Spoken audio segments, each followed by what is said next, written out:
अच्छा जी, तो जो नेक्स्ट जो क्वेश्चन जो बहुत ज़्यादा इम्पोर्टेंट है उसमें बेटा हमारे पास कहता है डायमेंशनल एनालिसिस को हमने यूज़ करना है, प्रूव करना है, यानी प्रूव के ऊपर क्वेश्चन आएगा आपको। क्वेश्चन नंबर 1 आ गया हमारे पास, प्रूव करें VF is equal to VI plus AT is dimensionally correct. ये साबित करना है कि ये वाली वैल्यू जो है ये डायमेंशनली करेक्ट है, सही है या नहीं। तो बेटा इसको हमने कैसे सॉल्व करना है, हमने इसकी दो साइड्स हैं हमारे पास, दोनों ले लेनी है, दोनों के यूनिट ले लेंगे। लेफ्ट हैंड साइड ले ली हमने इसकी, लेफ्ट हैंड साइड इसकी जो है वो कहती है VF, V वेलोसिटी है, F फाइनल वेलोसिटी। फाइनल का कोई मतलब नहीं है, मैंने आपको बताया, चाहे फाइनल हो इनिशियल हो कोई भी, अगर वो वेलोसिटी है तो यूनिट उसका चेंज नहीं होना, यूनिट उसका वही रहना है, यानी इसका यूनिट रहेगा मीटर पर सेकंड। अब इसकी डायमेंशन हम ले लें तो वेलोसिटी की VF की डायमेंशन सेम वही रहेगी जो हमने पहले याद की हुई है, LT-1। L मीटर की डायमेंशन, S की T डायमेंशन होगी। अच्छा जी, इसके बाद हमारे पास बेटा आ गई right hand side. Right hand side में हमारे पास है VI प्लस AT। VI की डायमेंशन जो है VI की होगी मीटर पर सेकंड, इसका यूनिट है। एक्सेलरेशन का यूनिट है मीटर पर सेकंड स्क्वायर और टाइम का यूनिट है second, metre per second square और second. Metre per second square इसकी पावर है -2 प्लस 1, तो ये बेटा हमारे पास आ गई पावर -1। एक और एक बेटा दो जो कंसिडरेबल नहीं है, ये मीटर पर सेकंड के इक्वल ही रहेगा। इसकी डायमेंशन ले ली हमने, वो आ गई LT-1। यूनिट बेटा कंसिडरेबल नहीं है, इसका मतलब ये है कि VF की जो डायमेंशन है वो बराबर आ गई हमारे पास VI प्लस AT की डायमेंशन। तो दोनों की डायमेंशन सेम आई है, तो इसको हम कह सकते हैं कि प्रूव हो गया, left hand side is equal to right hand side. ठीक है जी, ये एक पहला क्वेश्चन हो गया।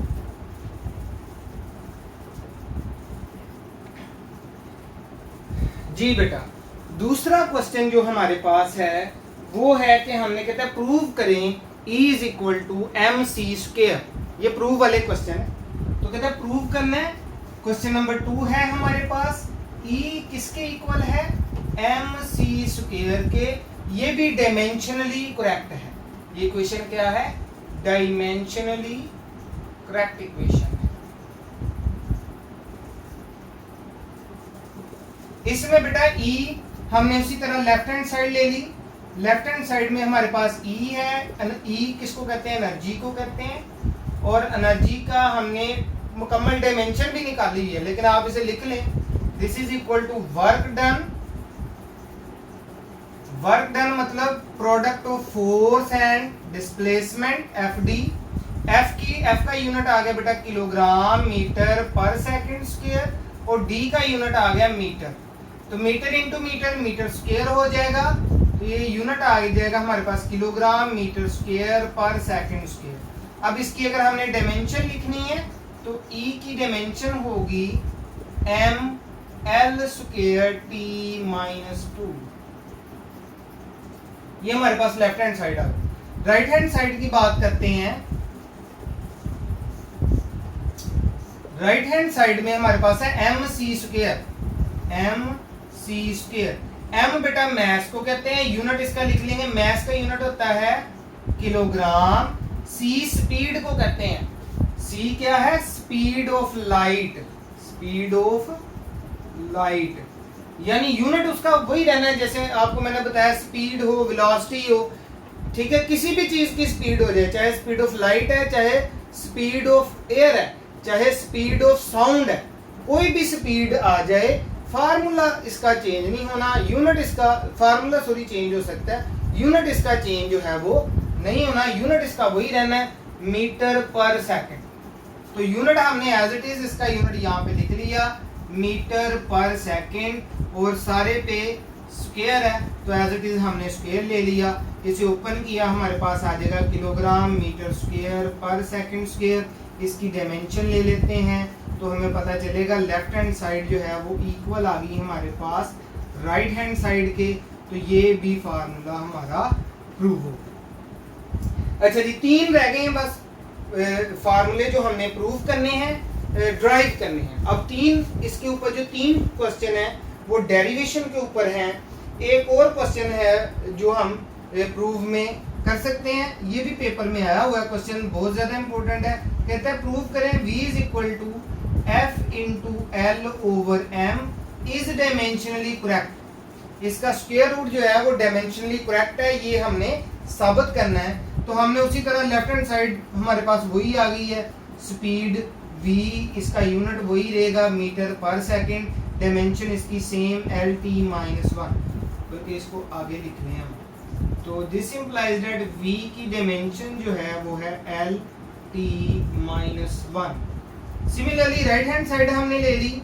राइट हैंड साइड जो है हमारे पास वो है f into L over m square root, इनके यूनिट लिख लिए। फोर्स का यूनिट होता है kilogram metre per second square और लेंथ का यूनिट है मीटर ओवर मास का यूनिट है किलोग्राम, सारे पे है square root which is equal to kilogram kilogram cut जाएंगे, metre into metre, metre square per second square और सारे पे स्क्वायर रूट स्क्वायर से कैंसिल हो गया, मीटर पर सेकंड, तो मीटर पर सेकंड है। नेक्स्ट पेज पे चलते हैं। हमारे पास आया बेटा मीटर पर सेकंड, यानी f into L over m जो है ये इक्वल, इसका स्क्वायर रूट जो है वो इक्वल आ गया है हमारे पास मीटर पर सेकंड के। तो इसकी डायमेंशन आ गई हमारे पास एल टी माइनस 1। ठीक है जी, मीटर की एल आ गई और सेकंड की कैपिटल टी आ गई। जो पावर्स हैं एज इट इज ऊपर अप्लाई कर देनी। f into L over m square root इसकी है डायमेंशन। तो हमें पता चल गया कि left hand side is equal है राइट हैंड साइड के। तो ये हमारे जो क्वेश्चन है बेटा वो सॉल्व हो गए। अब हमारे पास जो है ड्राइव करने वाले हैं 3 क्वेश्चन हैं, वो बेटा हमने करने हैं तीनों सवाल। एक हमारे पास एक्सेलरेशन के ऊपर है, एक हमारे पास स्पीड के ऊपर है और एक टाइम पीरियड के ऊपर है। तो हम बेटा सबसे पहले जो है वो जो आप चाहें वो कर सकते हैं। हम कर लेते हैं स्पीड ऑफ साउंड के ऊपर। Speed of sound in air, speed of sound depends on elasticity. ये आपको पेपर में गिवन होगा कि इलास्टिसिटी पे डिपेंड करता है,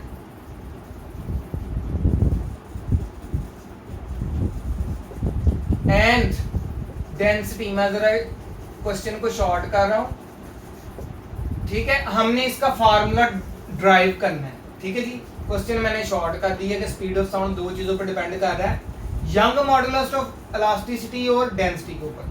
यंग मॉडुलस ऑफ इलास्टिसिटी और डेंसिटी के ऊपर, आप सिंपल इलास्टिसिटी और डेंसिटी पे डिपेंड कर रहा है। इट मींस इनकी पावर्स हमने फाइंड करनी है, ठीक है जी।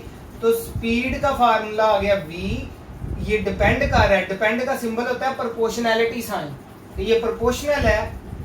इलास्टिसिटी को लिखते हैं e से और डेंसिटी को लिखते हैं रो से। इनकी पावर्स हमने खुद से ले लेनी है, कोई भी पावर्स ले लें। हमने कहा जी इसकी पावर a है, इसकी पावर b है। इसको सॉल्व करने के लिए हम ये सारा कुछ कर रहे हैं। इसे जब हम प्रोपोर्शनैलिटी साइन को खत्म करते हैं, यानी डिपेंड्स को खत्म करते हैं, तो हमारे पास 2 साइन आ जाते हैं, एक इक्वल का साइन और एक कांस्टेंट। कांस्टेंट बेटा मैंने अभी आपको बताया कि इसकी सिर्फ मैग्नीट्यूड है, तो मैग्नीट्यूड जो है उसका कोई यूनिट नहीं होता, तो हमने इसका यूनिट नहीं लिखना। ई बेटा हमारे पास एज इट इज आ गया, रो हमारे पास एज इट इज आ गई, जो इनकी पावर्स है वही हमने लिख दी। इसको मैंने इक्वेशन नंबर 1 कंसिडर कर ली। अब बेटा हमने उसी तरह जैसे हम यूनिट लेते हैं, यूनिट ले लेने हैं, डायमेंशन ले लेनी है, वैल्यूज पुट कर देनी है, आंसर आ जाएगा। वेलोसिटी का सेम यूनिट रहेगा मीटर पर सेकंड, इसकी डायमेंशन आ गई हमारे पास LT-1। ई हमारे पास है बेटा इलास्टिसिटी। इलास्टिसिटी होती है स्ट्रेस ओवर स्ट्रेन। स्ट्रेन का बेटा कोई यूनिट नहीं होता, तो जब हम यूनिट लिखेंगे तो फोर्स स्ट्रेस जो है इसका यूनिट आ गया जी न्यूटन पर मीटर स्क्वायर, न्यूटन पर मीटर स्क्वायर। और स्ट्रेन का बेटा कोई यूनिट नहीं होता, आप यहाँ पे लिख सकते हैं नो यूनिट। स्ट्रेन का कोई यूनिट नहीं होता। न्यूटन का यूनिट उसी तरह हमने इसको लिख लिया kilogram metre per second square then पर मीटर स्क्वायर ओवर 1। बेटा ये होती है F ओवर A। मैं वैसे आपको बता देता हूं, स्ट्रेस का फार्मूला भी वही है। स्ट्रेस सॉलिड्स पे हम लेते हैं, जबकि जो लिक्विड्स और गैसेस है उस पे हम प्रेशर का वर्ड यूज करते हैं। दोनों का फार्मूला सेम ही है, फोर्स ओवर एरिया। इसका फार्मूला भी सेम है, फोर्स ओवर एरिया। ये हम ज्यादातर लेते हैं लिक्विड्स पे और गैसेस पे, और इसको हम लेते हैं ज्यादातर सॉलिड्स पे। ये सॉलिड्स पे लेंगे, ये हम लिक्विड्स और गैसेस पे लेंगे। तो दोनों का फार्मूला सेम है। फोर्स का यूनिट न्यूटन होता है। न्यूटन को ओपन करें तो मैंने आपको याद करने के लिए कहा है कि आपने 5 जो ड्राइव यूनिट है वो आपने याद करने हैं, जिसमें से फोर्स भी एक है, kilogram metre per second square पर मीटर स्क्वायर ओवर 1। तो इलास्टिसिटी को इसको जब हम लिखेंगे, इसका यूनिट तो आ गया हमारे पास किलोग्राम मीटर की पावर 1 और -2 पावर होगी -1, s की पावर -2 एज इट इज। इसकी डायमेंशन लिख ली हमने, वो आ गई बेटा हमारे पास MLT, इसकी पावर -1, इसकी पावर -2। ये देखिए बेटा एज इट इज पावर्स लिख दी मैंने, -1 -1 -2 -2। अब हमारे पास E भी आ गया, V भी आ गया, डेंसिटी रह गई है। तो डेंसिटी का हमने बकायदा यूनिट भी निकाला और डायमेंशन भी निकाली हुई है। अगर आपको नहीं आती आप दोबारा निकाल दें। डेंसिटी बेटा बराबर होती है मैस ओवर वॉल्यूम के। मैस का यूनिट बेटा उसी तरह रहेगा किलोग्राम, वॉल्यूम का मीटर क्यूब, तो यूनिट आ जाएगा इसका किलोग्राम पर मीटर क्यूब। इसकी डायमेंशन हम लेंगे तो डेंसिटी की डायमेंशन आ गई हमारे पास ML की पावर -3 ब्रैकेट क्लोज। ये आ गई बेटा हमारे पास इक्वेशन नंबर। इसको इक्वेशन नाम ना दें, बस वैल्यूज ऊपर इंसर्ट कर दें। कंपेयरिंग डायमेंशंस अब हमने करनी है, ठीक है। डायमेंशंस की वैल्यूज पुट करेंगे इक्वेशन नंबर 1 में, putting values in equation number 1, ठीक है। इन इक्वेशन नंबर 1 डायमेंशन जब लेते हैं तो कांस्टेंट कंसीडर नहीं हम करते। v की डायमेंशन है LT-1, LT-1 is equal to, constant की कोई डायमेंशन नहीं होगी, E की डायमेंशन हमने निकाली है, वो है MLT, इसकी पावर -1 है, इसकी पावर -2 है, ब्रैकेट क्लोज। हमारे पास बेटा जो डेंसिटी है इसकी डायमेंशन है हमारे पास ML की पावर -3। बेटा कंपेयर कर लेना, इस सारे की पावर A दी हुई है, इस सारे की पावर B दी है। हमने पावर्स को अंदर ले जाना है और कंपेयर कर लेना है दोनों साइड्स को, तो हमारे पास आंसर आ जाएगा। जो इजी है हमने वो कंपेयर करना है। इधर M मौजूद नहीं है, अगर कोई चीज मौजूद नहीं होती तो उसकी बेटा पावर 0 होती है। LT-1 एज इट इज आ गया बेटा हमारे पास। M की पावर A मैंने सेपरेट कर दी, L की power -1 into A minus A, T की power -2 into A -2A bracket close. इसी तरह इधर आ जाए, B की पावर अप्लाई की, M की पावर B, L की पावर -3B ब्रैकेट क्लोज कर। अब बेटा हमने कंपेयर कर लेना है, कंपेयरिंग करना है हमने दोनों साइड्स को।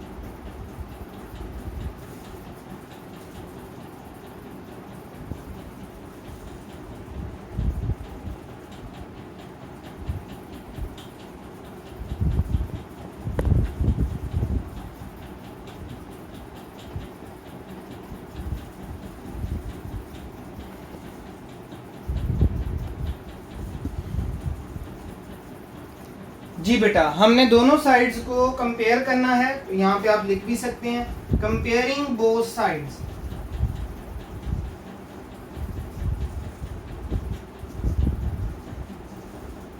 जब दोनों साइड्स को हम कंपेयर करेंगे तो बेटा m की पावर आ रही है 0, यहाँ पे 0 इस साइड पे आ रहा है, m की पावर a है प्लस m की पावर b है। तो ये हमारे पास पहला फार्मूला आ गया जिससे हमें पता चलता है a इज इक्वल है -b के। ठीक है बेटा जी। इसी तरह हमने बेटा दूसरा फार्मूला निकाल लेना है। वो कैसे हम निकालेंगे, अब हमने जो है t को कंपेयर कर लेना, कंपेयरिंग t।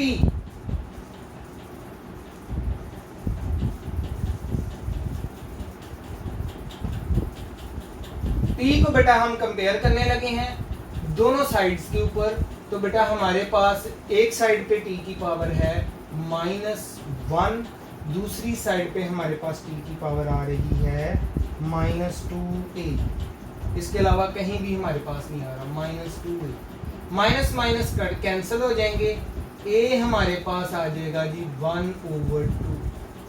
दोनों वैल्यूज आ गई हमारे पास, a 1/2 आ गया, दिस इंप्लाइज दैट b आ गया -1/2, क्योंकि a और b क्या है, दोनों एक दूसरे के ऑपोजिट है, माइनस है। a is equal to -b, b is equal to -a। तो दोनों वैल्यूज आ गई हैं, फार्मूले में पुट कर दें, आंसर आ गया हमारे पास। This implies that v is equal to constant e की पावर a, e की पावर +1/2, डेंसिटी की पावर -1/2। ओपन किया बेटा इसे, तो हम लिख लेंगे constant e over rho square root. नहीं जी, खत्म हो गया सवाल हमारा। सेकंड लास्ट क्वेश्चन डायमेंशन के ऊपर, यानी हमारे पास आ गया जी। अब हमने एक्सेलरेशन का फार्मूला निकालना है। कहते हैं एक्सेलरेशन जो है ये डिपेंड करता है, डिपेंड्स ऑन r की सम पावर एंड v की सम पावर। r और v की सम पावर्स के ऊपर डिपेंड करता है।